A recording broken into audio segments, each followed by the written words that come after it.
Jadi saya juga agak emosi melihat orang seperti ini gitu. Sehingga saya berpikir, udah urusanmu udah dengan Reza udah dilaporin, kau buktikan aja. Tidak ada cek kosong, uangnya ada, hanya waktunya aja. Itu juga sekarang dibayarkan sebelum tanggal ceknya juga kan. Ya, masa sekarang lu bisnis, ngaku ditipu. Kok 1 minggu ceknya? Tindakan pidana itu juga kita bisa melakukan proses hukum. Jadi kalau Malvin ingin membuat laporan polisi itu masih bisa kita dampingi seperti itu.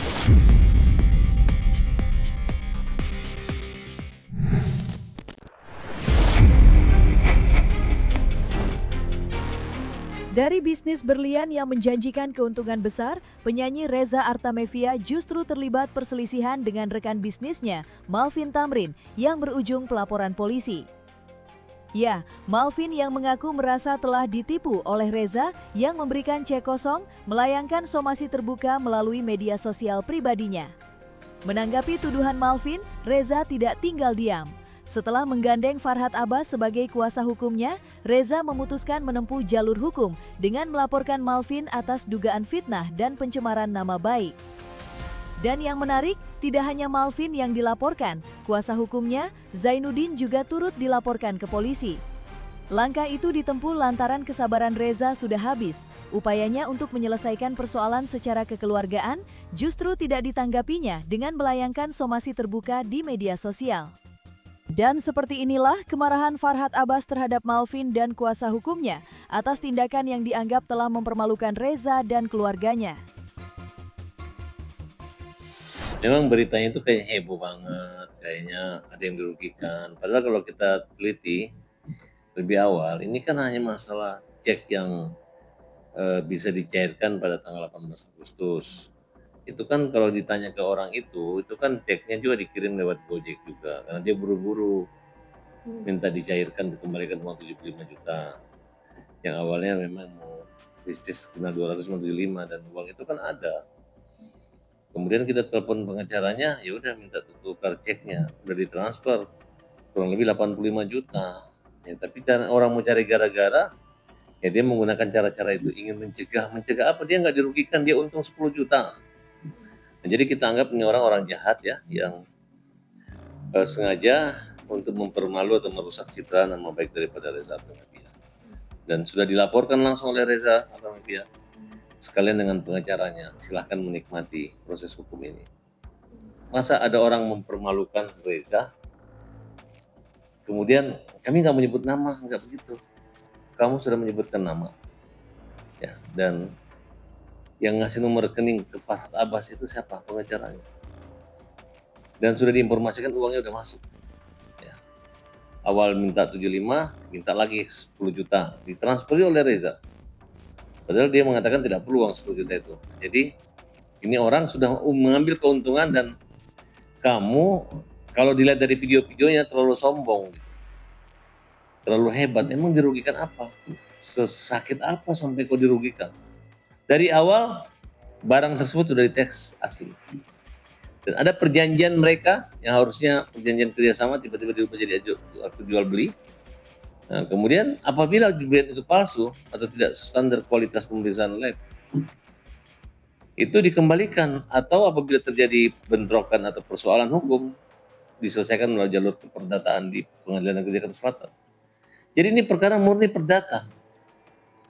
Jangan dikaitkan sedikit-sedikit lapor pidana. Dan Reza juga melaporkan balik bahwa mereka telah menukar barang tersebut. Jadi masih proses. Disinilah keadilan dan ketidakadilan yang Reza terima, seolah-olah Reza ini penipu. Padahal dia ditipu, dia dirugikan, dia adalah korban. Nah, di sini saya turun membela Reza karena kalau tidak bisa dikomunikasikan oleh lawyer-lawyer yang berpengalaman, nanti terkesan ya seperti ini. Apa persoalannya cek 85 juta yang sudah diambil dan sudah untung 10 juta dengan bawa nama orang lain? Kan tidak bagus, makanya saya perlu menjelaskan. Menanggapi laporan Reza melalui kuasa hukumnya, Farhad Abbas, Zainuddin selaku kuasa hukumnya Malvin menanggapinya dengan tegas. Zainuddin menuding laporan Reza bukan datang dari kehendaknya, tetapi ada dorongan dari pihak lain. Zainuddin mencurigai Farhad Abbas dibalik di laporan Reza belum lama ini. Terkait laporan Reza terhadap dirinya, Zainuddin mengaku heran, sebab pada tanggal 14 Agustus, ia belum mengenal Malvin dan baru ditunjuk sebagai pengacaranya sehari setelahnya. Atas alasan itulah laporan Reza tidak tepat. Namun begitu, Zainuddin mengaku siap mendampingi Malvin yang berencana melaporkan balik Reza. Terkait laporan itu ya hak siapa aja ya, silakan aja buat melaporkan. Kabarnya sih yang dilaporkan itu terkait unggahan Malvin ya tanggal 14 di IG-nya dia ya, yang terkait cek kosong itu gitu loh.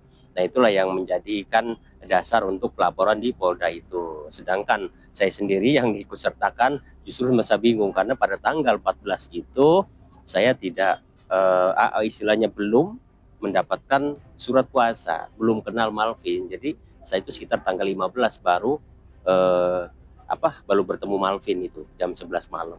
Jadi terkait laporan itu ya silahkan aja. Ya sebenarnya di setiap kesempatan pun yang menjelaskan lebih detail itu kan Malvin ya, karena Malvin yang lebih tahu terkait apa yang dia tahu dan dia rasakan. Jadi hal-hal yang sifatnya berkaitan langsung dengan RA itu dia jelaskan ya.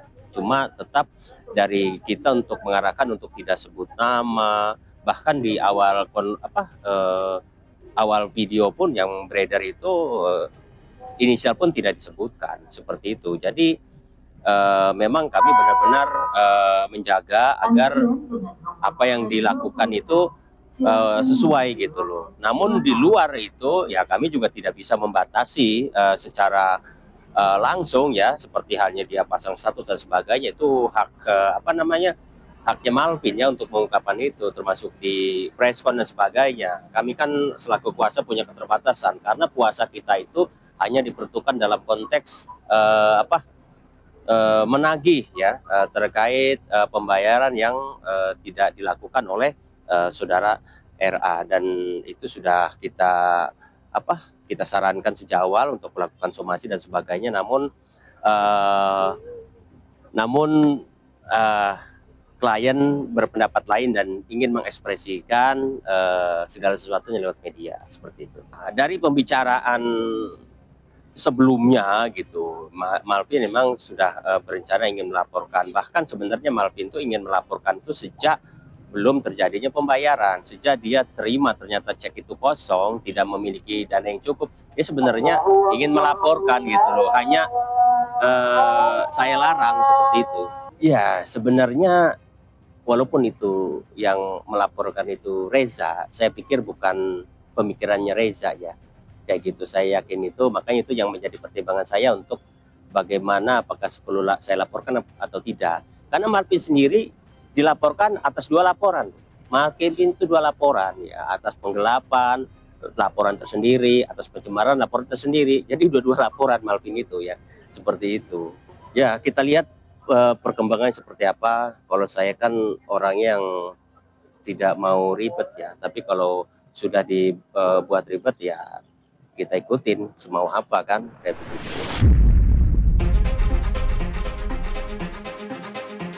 Polemik bisnis jual beli berlian yang dijanjikan Reza Artamevia terhadap Malvin dengan keuntungan besar tiap bulan belakangan menjadi perbincangan luas. Usai Malvin mengaku telah ditipu.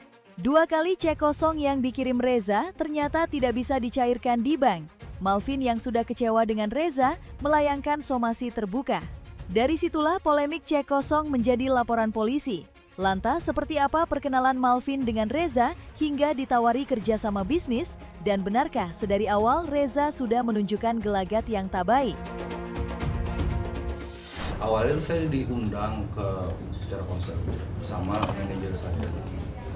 Tapi kan kita disuruh datang lebih awal untuk itu tadi pengen bahas sesuatu. Jadi ketika kita udah sampai itu cerita ngobrol, terus dia bilang setelah dia sholat duha dia ingat sama manajer saya gitu. Jadi saya diundang, dan sebenarnya saya sih nggak siap dengan undangan itu, tapi karena saya menghargai tadi undangan dan saya menghargai manajer saya merespon apa yang memang ditawarkan beliau gitu. Jadi gimana ya, awalnya saya menolak apa yang beliau ajak gitu, tapi saya nggak ngomong langsung, tapi saya menolak ketika kita ngobrol itu kan disuruh balik lagi konser malam. Saya menolak balik sebenarnya karena saya nggak menyanggupi permintaan beliau. Dan setelah itu beliau menawarkan kalau seandainya manajer saya satu lagi juga ikut, apakah saya mau gitu. Dia 100 gitu loh untuk investasinya awalnya gitu. Jadi ya udah, saya pikir saldonya mungkin ada cuman sekitar berapa lah gitu. Jadi kan saya adanya segini, terus dibilang oke, ya udah kamu dapat sekian gitu. Setelah itu oke, jadi kita bikin surat perjanjian lah. Mungkin uangnya udah saya kasih, dan ketika manajer saya transfer ke dia dan pengen melakukan surat perjanjian malah menghindar gitu. Jadi kan awalnya tuh saya diminta dengan nominal sekian, sanggupnya sekian pun diterima. Tapi setelah itu dia bilang yang partner yang satu lagi ini nggak jadi ikut gitu loh. Ya udah, saya nggak jadi dong ikut gitu loh. Saya pengen ambil uangnya itu berbelit-belit. Ini yang memang saya pengen tegaskan. Sebenarnya saya tuh diajak ke sebuah kayak perilaku tindakan untuk apalah, maksudnya dalam arti kata gini, saya nggak bilang ini kejahatan, tapi cara dari pertama yang memang mengganggu saya. Jadi mungkin memang benar kata Bang Zai, udah dibayar, tapi itu pun nggak sesuai nominal dengan perjanjian sampai cek. Ya, jadi intinya dalam proses ini telah terjadi one prestasi, ya itu perlu digarisbawahi, ya enggak?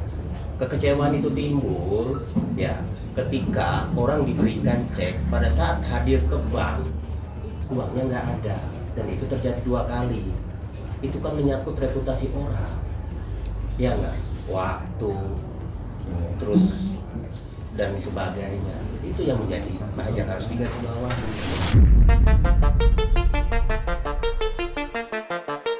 Tudingan Malvin dan kuasa hukumnya mengenai cek kosong mendapat bantahan keras dari Farhad Abbas. Menurut praktisi hukum senior itu, cek kosong dicairkan tidak sesuai dengan tanggalnya.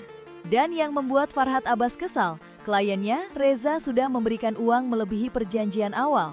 Karena hal itulah, Farhad berencana akan melaporkan Malvin ke ranah pidata. Farhad juga secara tegas mengatakan jika Reza sama sekali tidak takut dan akan memperjuangkannya secara hukum. Tidak ada cek kosong, uangnya ada, hanya waktunya aja. Itu juga sekarang dibayarkan sebelum tanggal ceknya juga kan. Ya, masa sekarang lu bisnis, ngaku ditipu. Kok 1 minggu ceknya? Ya nggak? Sabar dong. Ya, emang Reza juga berkomunikasi melalui perantara orang kedua, bukan melalui dia langsung. Tanya dia sering teleponan nggak, sering ngomong sama Reza nggak pernah. Punya nomor telepon Reza nggak? Reza punya nomor telepon kamu nggak pernah komunikasi. Yang komunikasi adalah manajernya atau apa itu. Terlalu berlebihan gitu, nggak boleh begitu ya kamu. Akhirnya kamu uang udah untung, tiba-tiba kena masalah hukum gitu. Nggak perlu kau bilang kamu takut, nggak takut ya udah jalani saja gitu. Karena Reza berani sama kamu, makanya kamu dilaporin.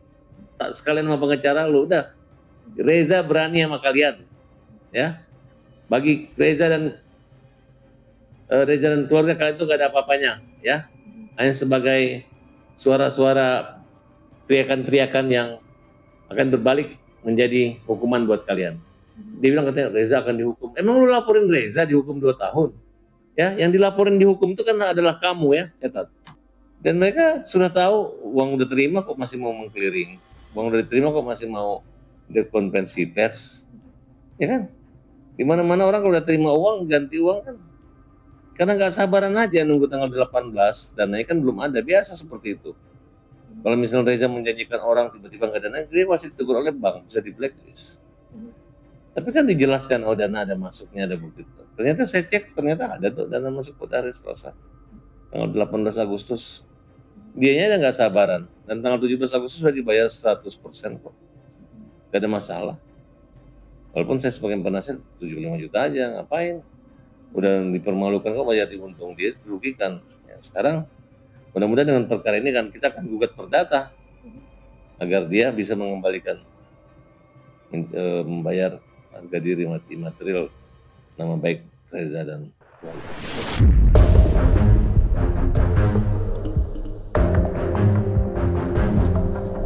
Nah, selesai sudah Cumi Lovers. Saksikan terus Cumi Camp In-Depth, kabar lengkap, mendalam, dan akurat dari narasumber terpercaya. Dan jangan lupa untuk like, subscribe, dan juga share channel YouTube Cumi Cumi.